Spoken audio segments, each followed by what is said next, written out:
جی ہاں،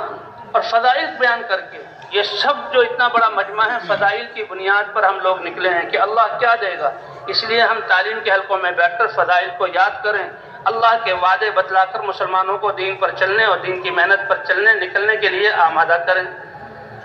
اب جب بس آ گئی ہے تو سوار بھی ہم جو ہیں آداب کے ساتھ ہوں۔ سب ایسا پیارا دین ہے ہمارا کہ تھوکنے کے بھی آداب ہیں، قبلے کی طرف منہ کر کے مت تھوکو۔ جی ہاں، پیشاب کرنے کے بھی آداب ہیں۔ جی ہاں، ہر چیز کے آداب، الدین کلہ ادب، دین سارا کا سارا سلیقہ اور آداب ہیں اور اللہ کی طرف سے بتائے ہوئے۔ اور اللہ کے رسول صلی اللہ علیہ وسلم نے بھی فرمایا،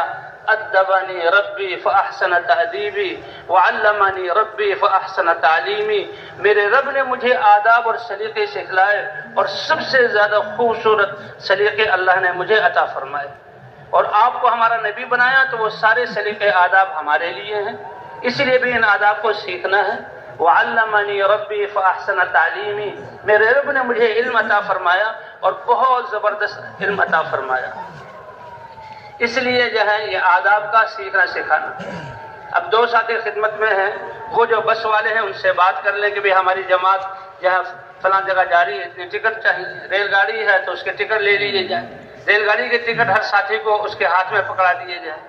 اور پھر جب سوار ہونے کا موقع آئے تو وہ بھی سنت طریقے پر مسلمان جہاں سیدھے پاؤں سے سوار ہوگا، بسم اللہ پڑھ کر سوار ہوگا، اور سوار ہو کر جب سیٹ پر بیٹھ جائے گا تو سیٹ پر بیٹھ کر الحمدللہ 3 مرتبہ، اللہ اکبر 3 مرتبہ، اور سبحانک انی ظلمت نفسی یہ استغفار 1 دفعہ پڑھے گا۔ اور جب گاڑی چلنا شروع ہو تو اس وقت کی دعا، سبحان الذی سخر لنا ھذا وما كنا له مقرنین وإنا إلى ربنا لمنقلبون، کہ ہر وقت اللہ کی پاک ہے وہ ذات کہ جس نے اس لوہے والی گاڑی کو یا اس ہاتھی یا اونٹ یا گھوڑے کو ہماری خدمت میں لگا دیا، ہمارے لیے مسخر کر دیا۔ وما كنا له مقرنین، ہم اپنی ذات کے اعتبار سے ان کو قابو کرنے والے نہیں تھے۔ تو جس اللہ نے اس عمل کی اور امتحان کی جگہ میں اتنی نعمتوں سے نوازا، وَإِنَّا إِلَىٰ رَبِّنَا لَمُنْقَلِبُونَ، ہم اس رب کی طرف لوٹنے والے ہیں، ہم اس رب کی طرف لوٹنے والے ہیں۔ جیسے ماں کا لاڈلا بچہ اسکول جاتا ہے، مدرسے جاتا ہے، کسی جگہ جاتا ہے، اور ماں اس کے لیے سفر اور اس وقت کے لیے کچھ گھر سے چیزیں تیار کر کے دیتی ہے، اور وہ بچہ وہاں پر وہ کھاتا ہے تو ماں کو کیسے یاد کرتا ہے، اور اس کا احساس ہوتا ہے کہ جب گھر جاؤں گا تو ماں نے کتنے اچھے کھانے اور کتنی آرام کی چیز میرے لیے تیار کی ہوں گی۔ تو اللہ بھی، اے اللہ